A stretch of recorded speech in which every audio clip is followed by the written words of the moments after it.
Hello students, welcome you all in the class 12th. बच्चे, we will start today the very first topic of the syllabus, that is fundamental of partnership. And this video will also help जो student मुझे join कर रहे हैं batches में, तो एक तो क्लास उनकी घर मिस हो जाती हैं, तो यहाँ से वो अपने एक बैकअप यहाँ से रेडी कर सकते हैं. So I am starting with the first chapter first, that is it is given in chapter number 2 in your book, but the first of the partnership. Chapter 2 as per TSA. Fundamental of partnership. Okay, let me tell you something. बच्चे 12th class का syllabus जो है वो बहुत dependent syllabus होता है एक दूसरे चैप्टर के ऊपर. अनलाइक क्लास 11th, आपने क्लास 11th में क्या देखा था? अगर कोई बच्चा बीआरएस करना जानता है, नहीं जानता है, वो तब भी ट्रेडिंग एंड पी&एल कर सकता था. किसी को रेक्टिफिकेशन आए ना आए वो बिल्स ऑफ एक्सचेंज कर सकता है, और किसी को फाइनल अकाउंट आए ना आए वो रेक्टिफिकेशन कर सकता है. तो that means there was no dependency in any chapter at that particular point of time. लेकिन अभी जब आप क्लास 12th में पढ़ेंगे तो यहाँ पर टोटली डिपेंडेंसी है. जैसे कि आपका पार्ट 1 है, फर्स्ट बुक है, वो टोटली बुक डिपेंडेंट है पार्टनरशिप, वो टोटल पार्टनरशिप की बुक है. उसमें पहला चैप्टर जैसे फंडामेंटल ऑफ पार्टनरशिप है, फिर गुडविल है, फिर कोई अगर पार्टनर रेशियो चेंज करते हैं तो क्या होता है, कोई पार्टनर एडमिट हो रहा है तो क्या होता है, रिटायरमेंट हो रही है तो क्या हो रहा है, डेथ हो जाती है तो क्या होता है, एंड डिसोल्यूशन ऑफ फर्म बंद हो जाती है तो क्या होता है. दैट मींस अगर आपने पहला चैप्टर आपका बेस थोड़ा सा ऐसा रह गया तो that means you have to face problem throughout the partnership. तो दिक्कत यहाँ पर ये है कि you have to make a consistency level here. आपको लगातार क्लास में रहना पड़ेगा, तभी आप बेटर कर सकते हैं. तो अब मैं स्टार्ट करता हूँ the very first chapter of syllabus, that is fundamental of partnership. इस चैप्टर में जो हमें पढ़ना है बेटा, सबसे पहले हम चैप्टर पढ़ रहे हैं तो हमें यह भी पता होना चाहिए कि हमें क्या पढ़ना है. तो सबसे पहले हमें पढ़ना है मीनिंग ऑफ पार्टनरशिप. एडजस्टमेंट हमारी सेकंड रहेगी बेटा, essentials of partnership. Adjustment third, partnership deed. Adjustment fourth, rules in the absence of deed. अगर कोई पार्टनरशिप डीड आपने नहीं बनाई है तो क्या क्या रूल्स एप्लीकेबल हैं. Adjustment number 5, general rules. Some general rules we will discuss here. Adjustment number 6, interest on drawings. Adjustment number 7, profit and loss appropriation account.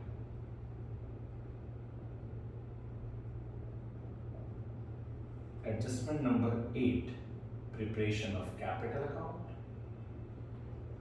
Adjustment number 9, past adjustment.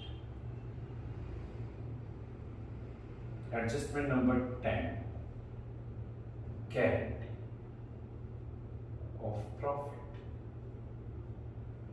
Then adjustment number 11, miscellaneous concept. Mix बात है, जैसे आपको mathematics में exercise मिलते हैं ना last में, miscellaneous exercise होती है, तो ऐसे ही एक हम करेंगे मिसलेनियस कॉन्सेप्ट. तो बच्चे, this is what we have to study the chapter. और पहला चैप्टर बहुत अच्छा है, जितना अच्छा आप इसे कर लोगे उतना आपको आगे मजा आएगा सिलेबस.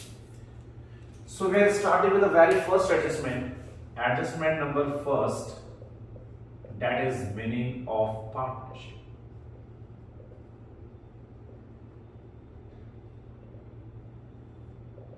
Meaning of partnership. बेटा, जब बच्चे क्लास में बैठे होते हैं तो मैं उनसे पूछता हूँ कि व्हाट इज पार्टनरशिप. और बहुत सारे बच्चे कहते हैं सर पार्टनरशिप जब कुछ लोग मिलके कोई कंपनी स्टार्ट कर लेते हैं. ये वर्ड बहुत बार मैंने सुना है, कुछ लोग मिलकर कोई कंपनी स्टार्ट कर लेते हैं. सबसे पहले चीज, बेसिक चीज जो मैं आपको बताऊंगा, आपको पता होना चाहिए कि पार्टनरशिप और कंपनी में क्या फर्क है. देखो, कंपनी क्या है? कंपनी मींस कंपनी एक ऐसा बिजनेस है जो कंपनी एक्ट में रजिस्टर्ड हुआ है. अगर आपसे कोई डेफिनेशन पूछता है ना कंपनी की, तो केवल बेटा वही बिजनेस कंपनी है जो कंपनी एक्ट में रजिस्टर्ड हुआ है. बिना रजिस्ट्रेशन के तो कंपनी बनती ही नहीं है. तो any business which is registered under Companies Act is known as company. तो कंपनी आप बता देंगे किसी को भी। अब मेरे इंस्टीट्यूट का नाम एजुकेशन हब है, क्या एजुकेशन एक हब एक कंपनी है? अब आपको क्या पता कंपनी है नहीं है। अगर मेरा बिजनेस कंपनी एक्ट में रजिस्टर्ड होता तो मेरे बिजनेस का नाम होता एजुकेशन हब लिमिटेड या एजुकेशन हब प्राइवेट लिमिटेड। किसी बिजनेस का नाम ही ये बता देता है कि बिजनेस कंपनी है नहीं है, क्योंकि बच्चे कंपनी बनती है रजिस्ट्रेशन से, और जब भी कंपनी एक्ट में आप अपने बिजनेस को रजिस्टर्ड करा लेते हैं तो वो या तो एजुकेशन हब लिमिटेड या प्राइवेट लिमिटेड, दोनों में से कोई एक वर्ड कैरी करेगा। अगर पब्लिक कंपनी है तो लिमिटेड होगा और प्राइवेट कंपनी है तो प्राइवेट। बहुत बार ऐसे पूछते हैं बच्चों से, मैं बच्चों से कहता हूं बेटा कंपनी क्या होती है? कहते हैं सर कंपनी जिसमें बहुत सारे लोग काम करते हैं। जरूरी नहीं है, आजकल तो ओपीसी भी होती है, 1 पर्सन कंपनी, सिंगल बंदा खोल सकता है 1 पर्सन कंपनी। तो ऐसा जरूरी नहीं होता कि कंपनी को हम किसी बिजनेस के साइज से बताएंगे कि बड़ा साइज है तो कंपनी है, ऐसा कुछ भी नहीं है बच्चे। तो कंपनी आपके हिसाब से क्या है कि कोई भी बिजनेस जो कंपनी एक्ट में रजिस्टर्ड हुआ है केवल वही बिजनेस कंपनी है। डन। पार्टनरशिप में 2-3 लोगों ने मिलकर कोई बिजनेस करा, वो पार्टनरशिप है। अगर वही 2-3 लोग अपने बिजनेस को रजिस्टर करने कंपनी एक्ट में, तो वो कंपनी बन जाएगी, फिर पार्टनरशिप फर्म नहीं है वो, क्योंकि जो रजिस्टर्ड हो गई वो कंपनी है। तो दोनों में डिफरेंस आपको पता होना चाहिए। कंपनी एक्ट में रजिस्टर्ड है तो कंपनी है, अदरवाइज बिजनेस बंदे साथ में कैरी कर रहे हैं तो वो पार्टनरशिप है। अब पार्टनरशिप क्या होता है? मैं, मेरे 2 दोस्त, हम तीनों ने मिलकर एक बिजनेस शुरू किया और तीनों ने कहा भाई देखो जो भी प्रॉफिट लॉस होगा हम आपस में मिलकर बांटेंगे। और मैंने कहा भाई ऐसा नहीं है कि मैंने बोला भाई देखो मैं पैसा लगा सकता हूं, मेरे पास बहुत कम टाइम होगा बिजनेस में आने का, मैं रोज रोज नहीं आ पाऊंगा, आप मैनेज कर लेना। उन्होंने कहा ठीक है हम देख लेंगे। उन्होंने कहा लेकिन कभी अगर हम नहीं तो तुम भी जाके देख लेना। मैंने कहा ओके ऐसा मैं देख लूंगा कभी कभी, ऐसा कोई दिक्कत नहीं है। तो व्हाट इज पार्टनरशिप? हम तीनों के बीच में एक रिलेशन बना कि भाई हम प्रॉफिट और लॉस बांटेंगे एक बिजनेस का, that we will do a business और वहां से जो भी प्रॉफिट और लॉस आएगा वो हम बांटेंगे, और वो बिजनेस हम तीनों चलाएंगे, तो तीनों में से कोई भी जाके चला सकता है। इट इज नॉट नेसेसरी कि तीनों का होना जरूरी है। तो पार्टनरशिप क्या है? Partnership is the relation, partnership is the relation किसका? बिटवीन 2 और मोर पर्संस, 2 या 2 से ज्यादा लोग। कैसे लोग हैं? हु आर एग्रीड, जो एग्री हुए हैं किस लिए? टू शेयर द प्रॉफिट या लॉस, कि हम प्रॉफिट या लॉस बांटेंगे किसका? ऑफ अ बिजनेस, एक बिजनेस का। कैसा business? Carried by any of them या ऑल ऑफ देम। उस बिजनेस को वो सारे चलाते हो या उनमें से कोई एक चलाता हो। Carried by any of them. तो ध्यान रखना पार्टनरशिप क्या है बच्चे? रिलेशन है किनका? 2 और मोर पर्संस का। कैसे पर्संस? जो एग्री हुए हैं किस लिए? टू शेयर द प्रॉफिट या लॉस किसका? Of a business. कैसा business? Carried by any of them और ऑल ऑफ देम। तो आप बता सकते हैं किसी को भी कि पार्टनरशिप रिलेशनशिप होती है। तो आई होप आपको क्लियर आया पार्टनरशिप क्या है। अभी बहुत सारी बातें पता चलेंगी आपको। Now adjustment number 2, essentials of partnership.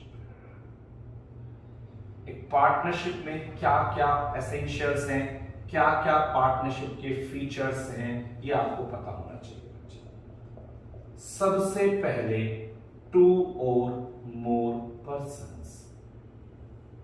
ये तो बात आप भी समझते हो ना। There can be at least 2 person, कम से कम तो 2 होनी चाहिए, है ना।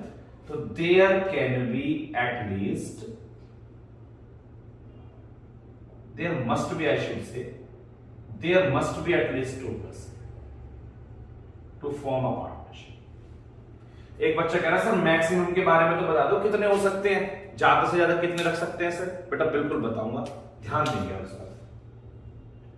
सेक्शन 464 ऑफ कंपनीज एक्ट, ध्यान दें, 2013, सेंट्रल गवर्नमेंट, सीजी में central government is empowered to fix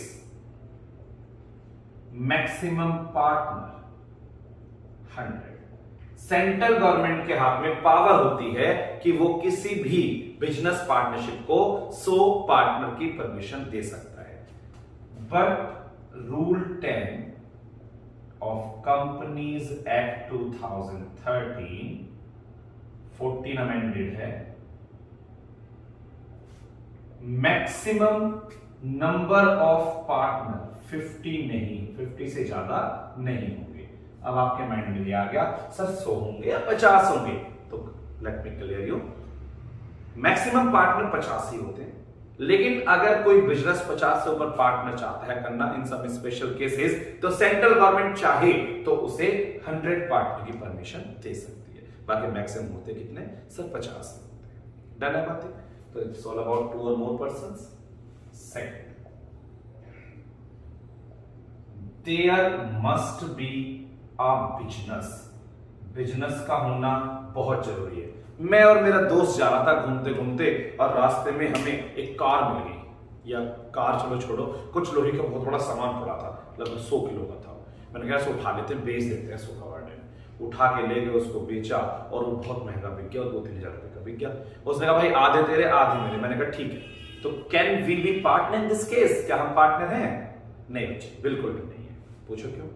क्योंकि बेटा पार्टनरशिप में ना बिजनेस का होना जरूरी होता है, और ये बिजनेस थोड़ी हमारा लोहे की चीज मिल गई बेच दिया तो बिजनेस है। दूसरा एग्जांपल ले लो, मेरा एक दोस्त है, उसका काम है मेडिकल स्टोर का, मेरा काम टीचिंग का। उसने कहा निशान पे फ्लैट खरीद लेते दोनों मिलके। मैंने कहा ठीक है, फ्लैट ले लिया, और जो उससे रेंट आ रहा है आपस में बांट दिया, या फ्लैट लेकर बेच दिया, आधा आधा उसका पैसा रख लिया। क्या वो पार्टनर है? नहीं जी, हमारा काम तो वो है ही नहीं ना। हमारा अगर काम ये फ्लैट लेते हैं, बेचते हैं, आधा शेयर करते हैं, if we are dealing in real estate business, तो हम पार्टनर हैं। ऐसे थोड़ी ना पार्टनर हो जाए। You got it? तो there must be a business. एक बात लिख दो बस यहां पे, joint owner of any property are not considered as partner। अगर किसी प्रॉपर्टी के जॉइंट ऑनर हैं तो हम उन्हें पार्टनर नहीं बोलेंगे। ठीक है sir. Third point, profit sharing. बच्चे जो बंदे प्रॉफिट शेयरिंग नहीं करते वो बिजनेस में पार्टनर नहीं होते। मैं और मेरे 2 दोस्त ए और बी साथ में थे। हमने कहा भाई फर्म खोलनी है, मैंने पैसा लगाया। मैंने कहा भाई मेरे पास बहुत पैसा है, प्रॉफिट जो होगा तुम्हें रखना, चलाए जाओ तुम बिजनेस, मेरे नाम से हो जाओ, कोई दिक्कत नहीं, मैंने पैसा लगा दिया बिजनेस में। लेकिन मैं प्रॉफिट शेयर नहीं करता। जब मैं प्रॉफिट शेयर नहीं करता तो मैं पार्टनर क्यों होऊंगा उनका? तो वही बंदा पार्टनर है जो प्रॉफिट शेयर करता है। Fourth, profit motive. बहुत अच्छा पॉइंट है, बहुत अच्छा पॉइंट है। मैं और मेरे 2 दोस्त ने मिलकर एक ऑर्फनेज खोला, अनाथालय, या एक ओल्ड एज होम खोला, या एक गौशाला खोली। Are we doing work for profit motive? No sir, this is NPO, non profit organisation. और जो एनपीओ फर्म होती हैं they are not considered as partnership. अगर आपके बिजनेस का मोटिव प्रॉफिट कमाने नहीं है, then how can we classify you as a partner? Clear है बात? तो वो बिजनेस जो प्रॉफिट मोटिव से काम नहीं करते कैन नॉट बी कॉल्ड या can not be categorised as partnership. Profit motive तो ओनली दोज बिजनेस, या फिर मैं छोटा कुछ और लिख दूं, orphanage, old age home etcetera are not partnership.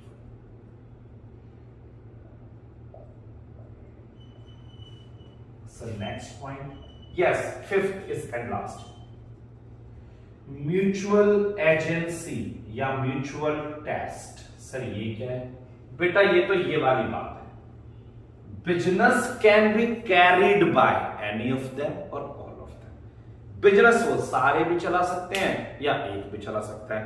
ए और बी पार्टनर, उन्होंने सी से कहा भाई तू ये काम कर दे फर्म के लिए। सी ऐसे नहीं बोल सकता, नहीं भाई मैं तो नहीं कर रहा, मैं क्यों करूं? ऐसे नहीं बोल सकता। ऐसे सी अगर उनसे कहता भाई ये काम कर देना, तो वो भी मना नहीं कर सकते। यानी हर एक पार्टनर एक दूसरे का मालिक और नौकर होता है, प्रिंसिपल एंड एजेंट। तो every partner is principal as well as agent for another partner. हर एक पार्टनर एक दूसरे का प्रिंसिपल एंड एजेंट होता है। डन है बच्चे? तो we have completed 2 adjustment just now. You can have a screenshot or you can write the same.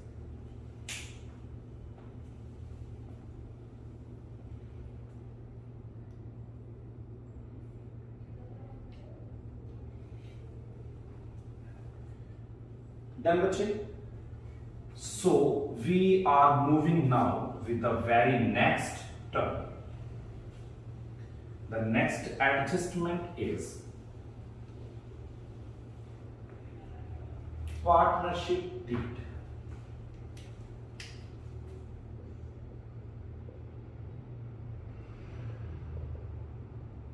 And this one is adjustment number 3rd. अब बच्चे एडजस्टमेंट नंबर 3rd क्या कहती है? डीड क्या है? डीड है एक डॉक्यूमेंट या एक ऐसी बात जिसमें उस फर्म और उन पार्टनर से जुड़ी हर एक बात लिखी होती है। मैं ए और मेरा दोस्त, हम 3 दोस्त थे, हमने एक बिजनेस किया। मैं थोड़ा मैनेजरली एफिशिएंसी ज्यादा है मुझ में, तो उन दोनों ने कहा निशान भाई आप भी साथ में कुछ मैनेजरल सर्विसेज भी दे देना, हम आपको 20,000 रुपए पर मंथ के हिसाब से साल के एंड में सैलरी पे कर देंगे अलग से, प्रॉफिट से अलग आपको हमें देंगे। मैंने कहा okay I will do this for you. साल का एंड आता है और वो बंदे मुझसे बोलते हैं कि भाई प्रॉफिट बांट दे। मैंने कहा भाई मेरी सैलरी, कह रहा भाई कौन सी सैलरी? मुझसे बोलते हैं कौन सी सैलरी? अब बताओ मैं क्या करूं, मैं किससे लड़ूं, मैं किसको बोलूं जाके ये बात? अगर ये बात वो रिटर्न में लिख के रखते या उसका मेरे पास कोई ओरल रिकॉर्डिंग भी होती तो मैं गांव के 4 बुड्ढे बुला के पंचायत कर लेता कि भाई देख लो इन्होंने तो कहा था मुझे प्रॉफिट देने के लिए और ये मुझे दे नहीं रहे प्रॉफिट। समझ लो ना बाकी? तो ऐसी कंडीशन में क्या है, लड़ाई हो जाती है। अगर डीड नहीं बनाई आपने तो डीड बना लो भैया, डीड में हर चीज तो लिखी होती है। मैंने बिजनेस में 10 लाख रुपए लगवा लिए, मेरे दोस्तों ने कि भाई तू तो अच्छा पैसा वाला 10 लाख लगा दे, उन्होंने 5-5 लाख लगाए। अब बिजनेस बंद हो रहा था तो सबसे कम पैसे मुझे दे रहे, भाई मैंने तो ज्यादा पैसे लगाए थे। कहेंगे क्या सबूत है भाई तूने ज्यादा लगाए थे? मैंने कहा भाई डीड में तो लिखा हुआ था, डीड में अगर डीड होती तो लड़ जाता मैं उनसे, लेकिन अगर डीड नहीं है तो मैं क्या कर सकता हूं? तो डीड बनानी चाहिए। तो पार्टनरशिप डीड क्या है? इट इज अ डॉक्यूमेंट या एग्रीमेंट रिटन और ओरल दोनों हो सकता है, consisting of all information related to firm and partner. इसमें फर्म और पार्टनर से जुड़ी सारी बातें दी होती है। Yes sir we got it. जैसे क्या क्या होता है, अगर आपसे पूछे कंटेंट्स ऑफ डीड, एक डीड में क्या क्या बातें हो सकती हैं, तो यू कैन इजीली से सर डीड में नेम ऑफ फर्म होता होगा। मैंने कहा बिल्कुल होता है, फर्म का नाम, एड्रेस भी होता है, बिल्कुल होता है सर। और क्या होता होगा? नेम ऑफ पार्टनर भी होता होगा, बिल्कुल होता है, एड्रेस भी होता है। किसी पार्टनर को सैलरी कमीशन तो नहीं देना, लिखा होगा ना उसमें। प्रॉफिट कैसे बटेगा, प्रॉफिट शेयरिंग कैसे होगी, डीड में लिखा होगा। किसने कितनी कैपिटल लगाई, कैपिटल कंट्रीब्यूशन क्या है, बाय पार्टनर डीड में लिख लोगे तो कल को लड़ाइयां नहीं होंगी। इंटरेस्ट ऑन कैपिटल मिलेगा या नहीं मिलेगा, डीड में लिख लो। किसी पार्टनर ने ड्राइंग करी है, डीड में होगा। इंटरेस्ट ऑन ड्राइंग डीड में होगा। सर हर चीज लिख देते हैं क्या डीड में? हाँ जी हर चीज लिख दोगे तो ज्यादा बढ़िया रहेगा ना, डीड में लिख दोगे तो इंटरेस्ट में सब कुछ लिखा होगा डीड में। तो सर डीड तो बहुत बढ़िया चीज है, फिर तो बिजनेस में लड़ाई ना हो तो बना लेनी चाहिए। मैंने कहा बिल्कुल बना लो जी, ये तो बहुत जरूरी है। तो एडजस्टमेंट नंबर 3 आपको समझ में आ गई ना। एडजस्टमेंट नंबर 4, मैं हैंड टू हैंड हटा रहा हूं बेटा, बहुत बड़ा कंटेंट नहीं, you can have just screenshot the same. लो जी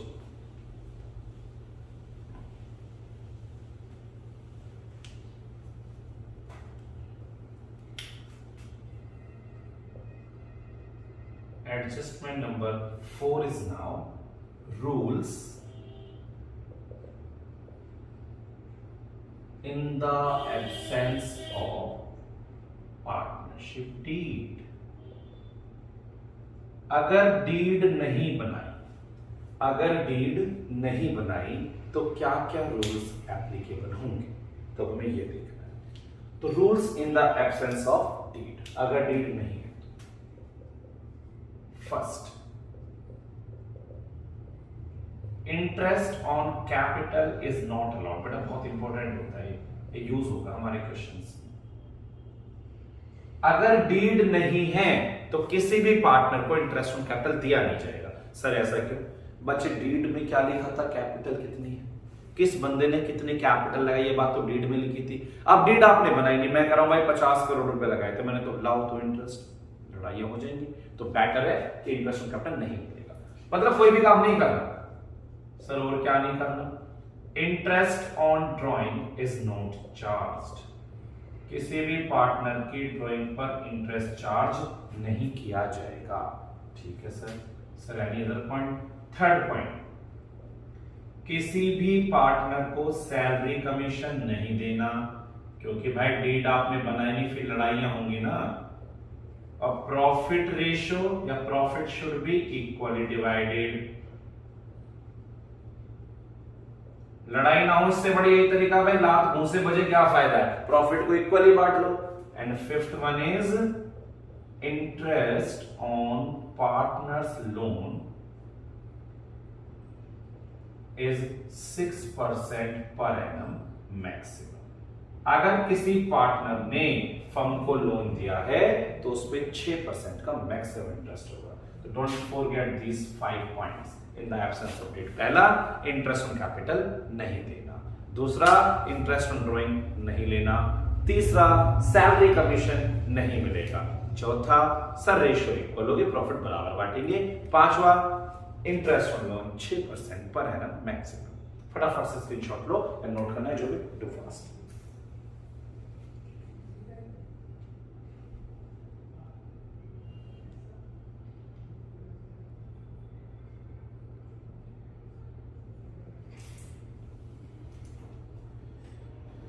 बच्चे थोड़ी सी बातें और करेंगे,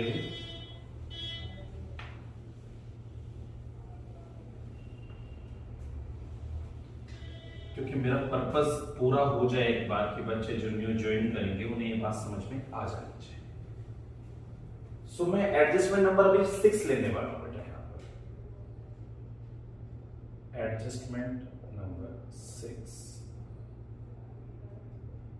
सर कौन सी है बेटा? Interest on drawings. देखो without going in much depth, अभी मैं आपको ऐसे बताऊंगा so that you can join in the classes. बेटा पार्टनरशिप में इंटरेस्ट ऑन ड्राइंग, जो आपकी ड्राइंग देगा क्वेश्चन, आपको 3 तरह से दे सकता है। एक होती है मंथली ड्राइंग, एक होती है क्वार्टरली ड्राइंग, हर 3 महीने बाद बंदा पैसा निकाले, और एक इसमें 6 मंथ एंडेड होगी, 6 मंथ एंडेड। सर ये क्या है, हाफ ईयरली है क्या? मैंने कहा बेटा हाफ ईयरली दूसरा होता है, ये 6 महीने तक निकाले और फिर पैसे ना निकाले। जैसे अप्रैल से निकालना स्टार्ट किया, अप्रैल में जून जुलाई का सितंबर, फिर निकालना बंद कर दिया। तो ये 6 मंथ एंडेड अलग है, हाफ ईयरली अलग होता है। ठीक है बेटा, इसमें तो 3 बातें हो सकती हैं। क्या सर? या तो महीने के शुरू में निकालता हो पैसे, या महीने के बीच में निकालता हो, या महीने के एंड में निकालता हो। हाँ जी सर बिल्कुल हो सकता है। ऐसे यहां भी या तो क्वार्टर के बिगिनिंग में, क्वार्टर के मिडल में, या क्वार्टर के एंड में। ऐसे ही यहां भी एट बिगिनिंग निकालता हो, एट मिडल निकालता हो, और एट एंड निकालता हो। 3 बातें इसमें पॉसिबल है। ठीक है बच्चे, तो सर क्या करें? कुछ मत करो बेटा, IOD इंटरेस्ट ऑन ड्राइंग को हम बोलेंगे IOD का जो फॉर्मूला है वो है total annual drawing into rate upon 100 into average period upon में 12। Total annual drawing into rate upon 100 into average period upon में 12। बेटा ये तो बचपन से ही करते आ रहे हैं ना। अमाउंट जैसे लोन पे इंटरेस्ट निकालते हो, तो जो भी लोन है इनटू रेट अपॉन 100 और इनटू एवरेज पीरियड। सर ये एवरेज पीरियड क्या है? ये एवरेज पीरियड है, जैसे एट बिगिनिंग है, तो यहां अगर मंथली बिगिनिंग है तो एवरेज पीरियड है 6.5, मिडल है तो 6, एंड है तो 5.5, क्वार्टरली बिगिनिंग है 7.5, मिड है 6 और यहाँ 4.5। यहाँ 6.5 शुरू में आधा आधा कम करो, 6.5, 6, 5.5। यहाँ 7.5 शुरू में आधा डेढ़ कम करो, 7.5, 6, 4.5। यहाँ 3.5, यहाँ 3, यहाँ 2.5। सर ये कैसे आया? बच्चे मैं बता लेता हूं कैसे बनाते हैं इसको। एवरेज पीरियड आप ऐसे बना सकते हैं,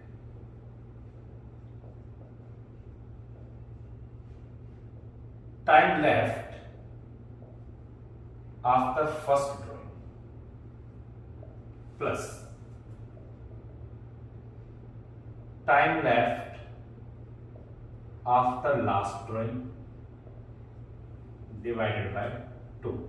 अगर कभी आपको एवरेज पीरियड ना दिया हो तो आप इसको यूज करके एवरेज पीरियड बना सकते हैं, time left after first drawing और time left after last drawing. Sir please बताओ ना 6.5 कैसे है? देखो बेटा, अगर मंथली ड्राइंग एट बिगिनिंग है तो पहली ड्राइंग 1 अप्रैल को होगी, फिर 1 मई, 1 जून, 1 जुलाई ऐसे चलता रहेगा, और आखिरी ड्राइंग होगी 1 मार्च को।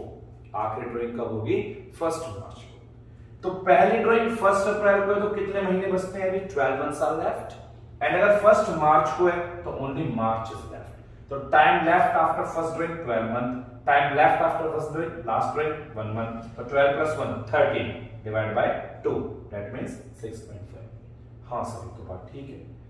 अगर वो मिड में निकालता तो पहली ड्राइंग 15 अप्रैल और लास्ट ड्राइंग 15 मार्च, तो सर यहाँ पे तो 11.5 मंथ्स बचते बिल्कुल, और यहाँ सर आधा महीना बचता बिल्कुल। तो 11.5 प्लस 5.5 12 डिवाइड बाय 2 6। हाँ सर अब ठीक है। और अगर मंथ के लास्ट में निकालता है तो 30 अप्रैल और लास्ट क्या होती 31 मार्च, तो 30 अप्रैल से कितने महीने? 11 महीने, और यहाँ कितने बचते? 0, क्योंकि मार्च तो गया। तो 11 plus 0 11, 11 divide by 2 5.5। We got it now. If we proceed with an example लेते हैं। X withdraws ₹10,000 at beginning of each month. IUD is 12% per annum. Calculate interest. कितना आसान क्वेश्चन? हाँ सर बहुत आसान है। IOD निकालना है तो सबसे पहले क्या चाहिए? Total annual drawing. 10,000 at the beginning of each month निकालता है वो। तो सर साल में तो 12 महीने होते हैं ना, मैं भी तो यही कह रहा हूं, तो 1,20,000 निकालेगा पूरे साल में, 1,20,000 क्योंकि 10,000 पर मंथ है, into rate upon 100 that is 12%, और इनटू व्हाट? सर ये तो बिगिनिंग ऑफ ईच मंथ है ना, तो कुछ तो देखो। हाँ मैंने बोला 6.5 एवरेज पीरियड अपॉन 12, और एवरेज पीरियड कितना है? 6.5। हाँ जी सर हमें समझ में आ गया। तो आप इसे सॉल्व जैसे ही करेंगे तो आपको आंसर मिल जाएगा 78। कोई दिक्कत नहीं आएगी सर। तो बच्चे अगर यहां मिडल होता तो आप 6 ले लेते, यहां एंड होता तो आप 5.5 ले लेते। कोई समस्या नहीं? ठीक है sir. Example number 2। X withdraws ₹2,000 at the end of each quarter. every quarter end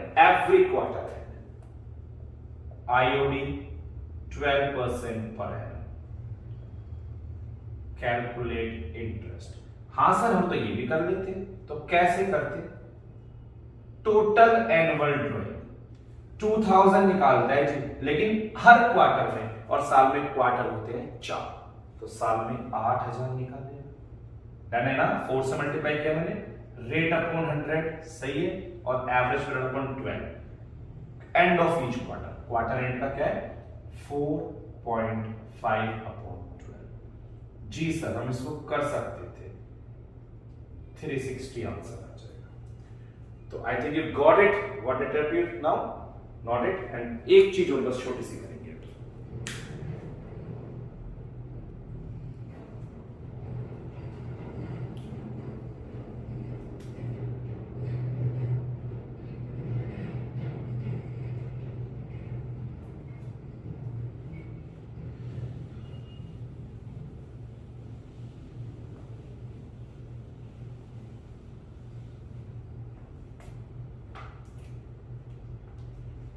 देखिए बच्चे, बेटा ड्राइंग्स दो तरह की होती है, एक आउट ऑफ कैपिटल, एक out of profit. Out of capital मतलब मैंने अपनी कैपिटल ही निकाली। अगर मैंने अपनी ही कैपिटल में से पैसा निकाला तो बिजनेस को मुझे इंटरेस्ट थोड़ी देना है। जैसे बैंक में आप अपने अकाउंट में से पैसे निकालते हो तो उस पर इंटरेस्ट देते हो ना बैंक को? नहीं।